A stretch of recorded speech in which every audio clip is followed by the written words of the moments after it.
నియోజకవర్గంలోని టీడీపీలో మంటలు చల్లారలేదా? ఇటీవల ఒక నేత రాజీనామా చేసిన అందుకేనా మరికొందరు కూడా పార్టీని వీడే ఆలోచనలో ఉన్నారా? ఇంతకీ ఆ పరిస్థితి ఎందుకు వచ్చింది? కర్నూలు జిల్లా ఎమ్మిగనూరు అసెంబ్లీ నియోజకవర్గం ఒకప్పుడు టీడీపీకి కంచుకోట. పార్టీ నేతలు కేడర్ అంతా ఒకే బాట ఒకే మాట. ఇప్పుడు ఆ పరిస్థితి లేదు. ఎమ్మెల్యే బివి జయనాగేశ్వరరెడ్డికి వ్యతిరేక వర్గం పుట్టుకొచ్చింది. ప్రతి సందర్భంలోనూ ఆయన్ను టార్గెట్ చేయడంతో పార్టీలో అసంతృప్తి బయటపడింది. పార్టీకి నిత్యం వెన్నట్టు ఉండే ద్వితీయ శ్రేణి టీడీపీ సీనియర్ నాయకులంతా సైలెంట్ అయిపోవడం, కొత్తగా పార్టీలోకి వచ్చిన వాళ్లు పెత్తనం చేయడం వల్ల ఈ పరిస్థితి వచ్చిందని చర్చించుకుంటున్నారు. ఎమ్మిగనూరు మున్సిపాలిటీలో టీడీపీ ఫ్లోర్ లీడర్ దయాసాగర్ పార్టీకి రాజీనామా చేయడం చర్చనీయాంశమైంది. దయాసాగర్ బీజేపీలో చేరేందుకు రంగం సిద్ధం చేసుకున్నట్లు సమాచారం. అలాగే నందవరంలో మాజీ మార్కెట్ యార్డ్ చైర్మన్ కూడా పార్టీ కార్యకలాపాలకు దూరంగా ఉన్నారు.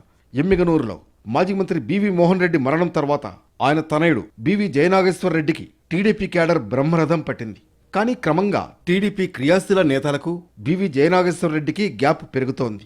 దీనికి కారణం సొంత పార్టీ వారిని కాదని ఇతర పార్టీల నుంచి వచ్చిన వారికి ప్రాధాన్యత ఇవ్వడమేనని చర్చించుకుంటున్నారు.